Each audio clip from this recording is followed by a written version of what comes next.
Awanish tutorial brand channel में एक बार आपका फिर से स्वागत है। देखिए, इस समय हम लोग मौके पर पढ़ रहे हैं इलेक्ट्रिसिटी। ठीक है, तो कल के जो वीडियो में, पिछला वीडियो आपने देखा, उसमें हम लोग जो है ओम्स लॉ के बारे में पढ़ चुके। ठीक है, अब तक की टॉपिकों में आप जो है चार्ज की डिफिनीशन पढ़ लिए, यूनिट ऑफ चार्ज पढ़ लिए, कूलम्स लॉ पढ़ लिए। उसके अलावा आपको इलेक्ट्रिक करंट की डिफिनीशन बताई गई, इलेक्ट्रिक पोटेंशियल की, इलेक्ट्रिक पोटेंशियल डिफरेंस की, इन सब को आप पढ़ चुके हैं।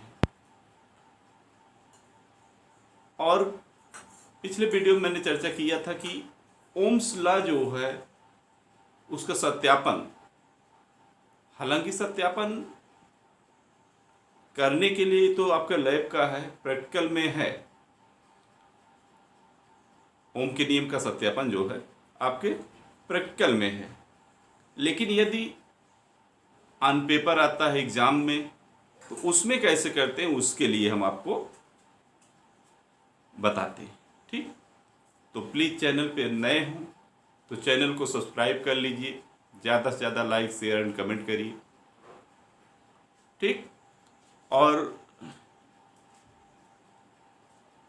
इलेक्ट्रिसिटी चैप्टर का पूरा सभी जितने वीडियो अभी तक पढ़े हैं सभी टॉपिकों का, अगर आपको वीडियो देखना हो तो उसके लिए आपकी सुविधा के लिए मैं डिस्क्रिप्शन में आपको इलेक्ट्रिसिटी चैप्टर की जो है प्लेलिस्ट की लिंक जो है वहाँ मैं डाल देता हूँ, और टेलीग्राम चैनल की भी लिंक मिल जाएगी जहाँ से आप नोट्स फाइंड करना चाहते हैं कर सकते हैं। ठीक है, चलिए हम लोग जो है आज ओम्स लॉ, ओम के नियम का सत्यापन जानते हैं। तो पहली बात तो ये चीज ये जान लीजिए कि ओम का नियम जो है वह किस पर डिपेंड करता है।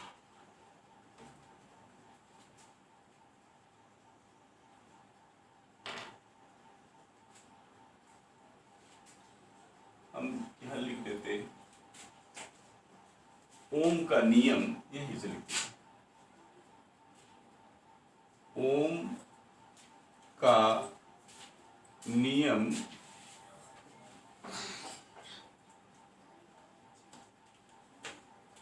केवल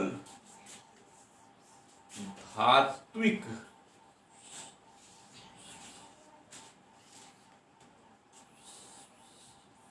चालकों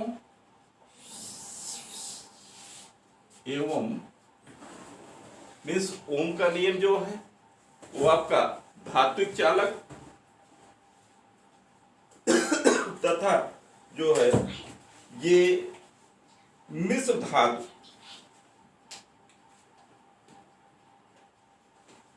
एवं मिश्र धातु चालकों के लिए ही मान्य है। ठीक, मीन्स ओम का नियम ये नहीं कि आप प्लास्टिक का उस पे लगा डालिए, नहीं। ओम का नियम जो है केवल धात्विक चालक और मिश्र धातु के चालकों पर ही मान्य है। ओम के नियम के सत्यापन के लिए जो है, कल मैं बताया भी था, थोड़ा सा वैसे हिंट किया था पिछले वीडियो में, मीन्स एक ग्राफ खींचा जाए। किसके बीच खींचेंगे? विभवांतर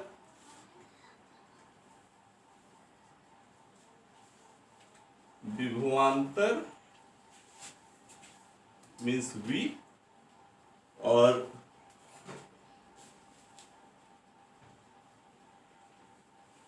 प्रवाहित धारा मीन्स I। मीन्स जो आप लैब में प्रैक्टिकल करेंगे तो उसके जरिए आप जो है विभवांतर और धारा के बीच ग्राफ खींचेगी। तो मैंने कहा कि आपको प्रैक्टिकल वहाँ की बात है वहां से मतलब नहीं। आपको अगर बोर्ड पेपर में आ गया रिटन एग्जाम में कि ओम के नियम का सत्यापन कीजिए, तो आपको लिखना क्या है कि पहली बात आप इतना बता दीजिए कि ओम का नियम केवल धात्विक चालकों एवं मिश्र धातु चालकों के लिए ही मान्य है। दूसरी चीज, इसके सत्यापन हेतु जो है हम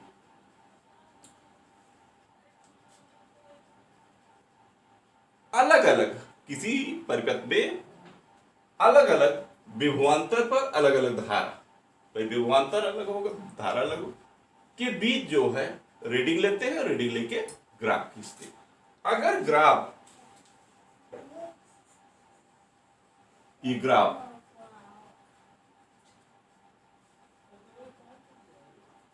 ठीक है, इसको देख रहे हैं, तो यदि ग्राफ आपका सीधा आता है, V माने विभव तथा धारा के बीच खींचा गया ग्राफ यदि सीधा मिले तो जान लीजिएगा कि ओम का नियम सत्य है। Means R equal V upon I, ठीक है, R equal V upon I। तो सत्यापन के तौर पर जो है अगर लिखना चाहेंगे तो आप लिख सकते हैं कि अगर किसी भी परिपथ में लगाए गए विभवांतर V तथा धारा I के बीच खींचा गया ग्राफ यदि सदैव सीधा प्राप्त होता है, एक सीधी रेखा प्राप्त होती है, तो ओम का नियम सत्य है। तब ओम का नियम सत्य है। समझ गया? तो ओम का नियम का सत्यापन करने के लिए कुछ करना नहीं, आपको इतना ही लिखना है, एक ग्राफ बनाना है। देखिए लाख क्वेश्चन नहीं तो बहुत शॉर्ट पे रहता है, इसलिए आपको थोड़े में बताया जा रहा है जितना लिख सके। आप सबसे पहले लिखेंगे ओम का नियम केवल धात्विक चालकों एवं मिश्र धातु चालकों के लिए ही मान्य है। दूसरी चीज, किसी परिपथ के लिए विभवांतर तथा उसमें प्रवाहित धारा के बीच हम ग्राफ खींचते हैं, यदि ग्राफ एक सीधी रेखा प्राप्त होती है तो ओम का नियम सत्य है। क्योंकि हम जानते हैं ओम ने यही बताया था कि यदि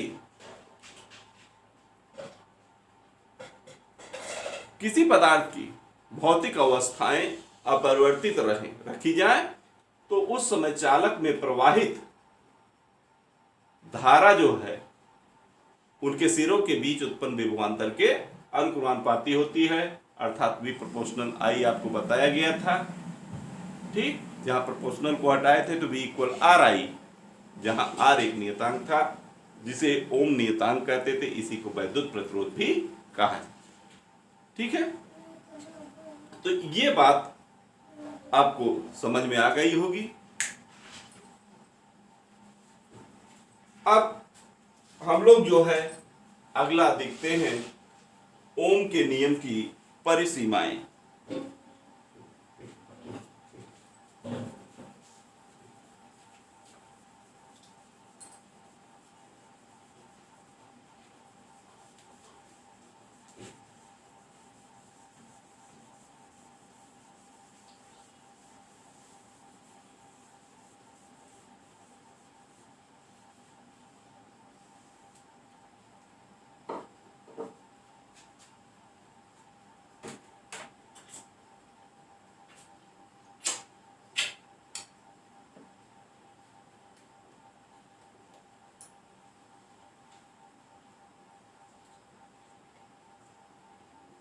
ठीक, ओम के नियम की परिसीमाएं।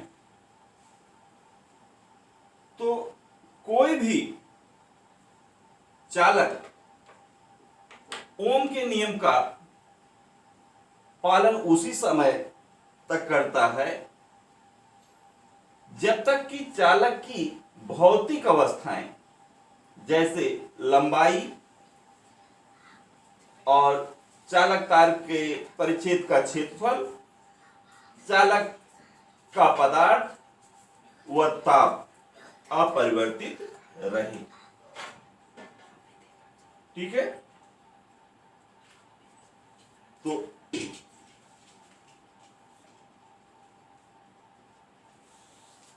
इसको लिख देते हैं, आप भी लिख सकते हैं कि ओम का नियम कहां फॉलो करता है। ओम का नियम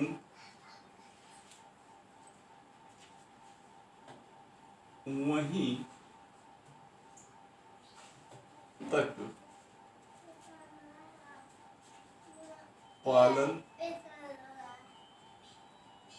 करता है जहां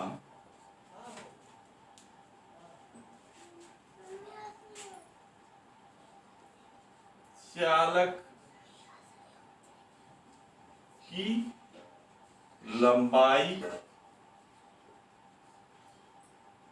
अनुप्रस्थ परिच्छेद का क्षेत्रफल, अनुप्रस्थ परिच्छेद का क्षेत्रफल और क्या, लंबाई प्रतिच्छेद और चालक का पदार्थ व ताप।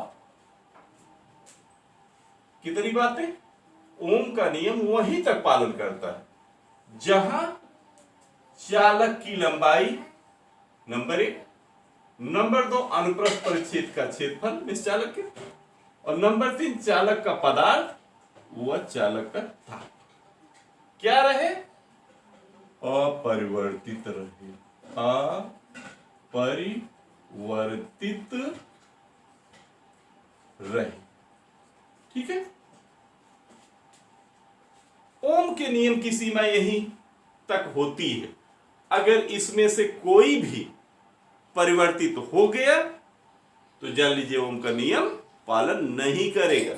मीन्स चालक की लंबाई बदल दीजिए, अनुप्रस्थ परिच्छेद का क्षेत्रफल बदल दीजिए, मीन्स चालक मोटा ले लीजिए, चालक का पदार्थ बदल दीजिए, चालक का टेम्परेचर बदल दीजिए, तो उस कंडीशन में ओम का नियम पालन नहीं करेगा। ठीक है, तो इसकी एक सीमा है, लिमिट है। तो लिमिट में आपको वैसे भी डिफिनीशन मैंने जो ओम का नियम दिया गया था वही बताया गया है कि यदि किसी चालक की भौतिक अवस्थाएं, वहां ब्रैकेट में कल बताया गया था, जैसे चालक की लंबाई, अनुप्रस्थ परिच्छेद का क्षेत्रफल, चालक का पदार्थ व ताप अपरिवर्तित रहे, तो उस कंडीशन में चालक के सिरों के मध्य विभवांतर उसमें प्रवाहित धारा के अनुपाती होता है। यही ओम का नियम था।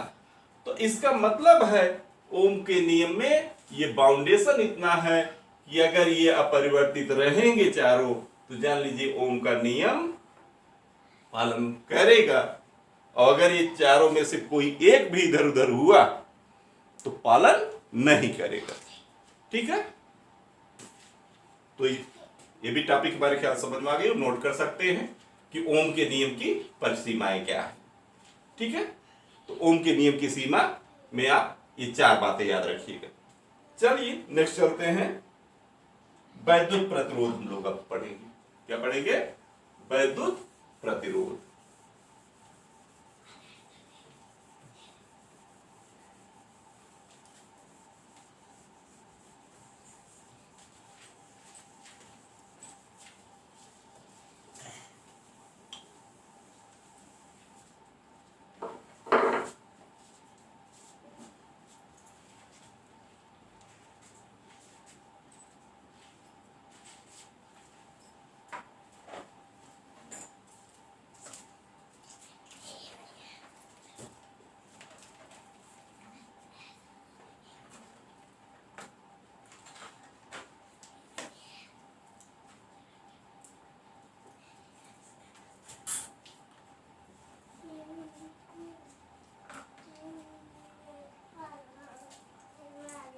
Electric resistance.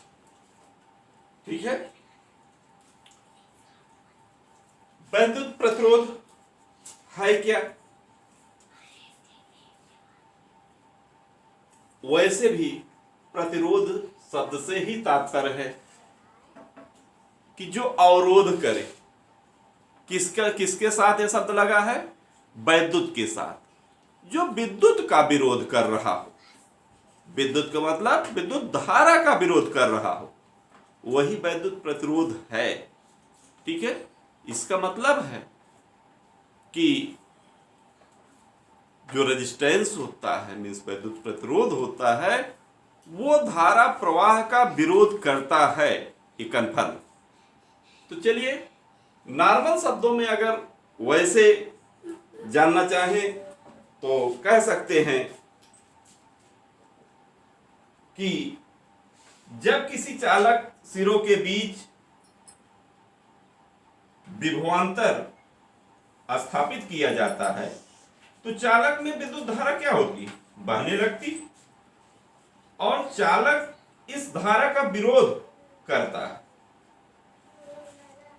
और भिन्न भिन्न पदार्थों की धारा प्रवाह के विरोध करने की क्षमता भी भिन्न भिन्न होती है।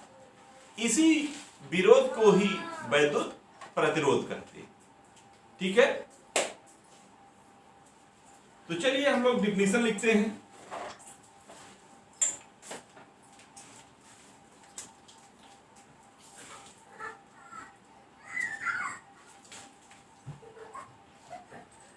वैद्युत प्रतिरोध की, किसी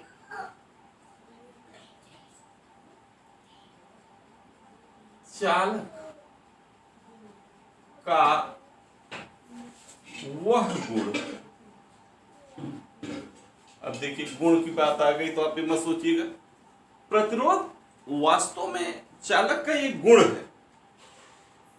प्रतिरोध जो है वास्तव में चालक का एक गुण है, जिसके कारण वह विद्युत धारा, किसी चालक का वह गुण जिसके कारण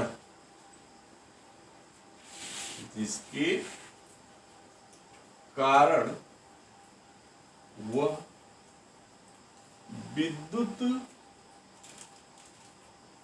धारा, ठीक है, जिसके कारण वो विद्युत धारा के प्रवाह, विद्युत धारा के प्रवाह का विरोध करता है, विरोध करता है। चालक का विरोध करता है, चालक का प्रतिरोध या वैद्युत प्रतिरोध, वैद्युत प्रतिरोध कहलाता। ठीक है, किसी चालक का वह गुण जिसके कारण वह विद्युत धारा के प्रवाह का विरोध करता है, चालक का प्रतिरोध या वैद्युत प्रतिरोध कहलाता। इसे R से व्यक्त करते हैं, इसे कैपिटल R से व्यक्त करते हैं। ठीक, अर्थात वैद्युत प्रतिरोध बराबर वैद्युत विभवांतर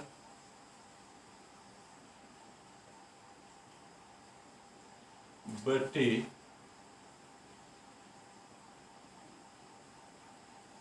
प्रवाहित वैद्युत धारा, ठीक। या ऐसे भी लिख सकते हैं प्रतिरोध को R से, तो R equal V upon I, ठीक है। R equal V upon I वैसे कहां से मिला है आपको पता ही है, ओम के नियम से। देखिए दूसरे शब्दों में अगर आप डिफिनेशन देना चाहें, ये हम लिख ही देते हैं कि दूसरे शब्दों में, दूसरे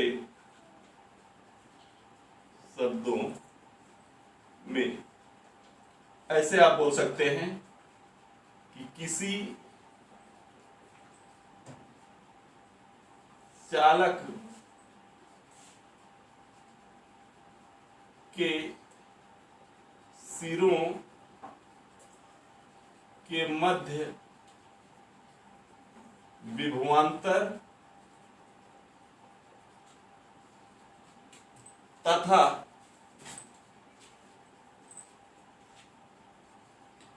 चालक में प्रवाहित धारा के अनुपात को वैद्युत प्रतिरोध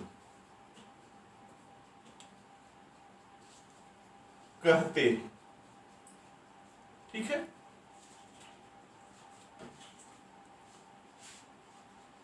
तो दूसरे शब्दों में हम प्रतिरोध की डिफिनेशन ये भी दे सकते हैं कि किसी चालक के सिरों के मध्य विभवांतर तथा चालक में प्रवाहित धारा के अनुपात को वैद्युत प्रतिरोध कहते हैं। नहीं तो आप ये डिफिनेशन दीजिए, वैसे यही सही डिफिनेशन तो ऊपर वाली है, ये न्यूमेरिक है, आप इसको ओम के नियम से फाइंड किए हैं, और देना चाहें तो इसको दीजिए कि किसी चालक का वह गुण जिसके कारण वह विद्युत धारा के प्रवाह का विरोध करता है, वो चालक का प्रतिरोध या वैद्युत प्रतिरोध कहलाता है। और इसे R से व्यक्त करते हैं, अर्थात वैद्युत प्रतिरोध बराबर वैद्युत विभवांतर बटे प्रवाहित धारा, या R equal V upon I। इसी से ये डिफिनेशन निकाली गई है ओम्स लॉ से ही, कि किसी चालक के सिरों के मध्य विभवांतर जो होता है वो चालक में प्रवाहित धारा के अनुपात, ठीक है, विभवांतर तथा चालक में प्रवाहित धारा के अनुपात को ही वैद्युत प्रतिरोध कहते हैं। इसे R से व्यक्त करते हैं, अर्थात R equal V upon I दे सकते हैं, ठीक। चलिए कुछ नोट लिख लीजिए आप।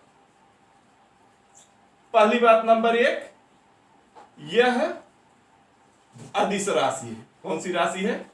अदिश राशि, अदिश राशि नंबर 1 हो गया। दूसरा पॉइंट ये कि इसका मात्रक, तो इसका मात्रक अब भी विभव है, विभव का मात्रक क्या होता है? वोल्ट, वोल्ट, और धारा का एम्पियर, वोल्ट प्रति एम्पियर या ओम होता है, ओम होता है, ठीक है। इसका मात्रक वोल्ट प्रति एम्पियर या ओम होता है।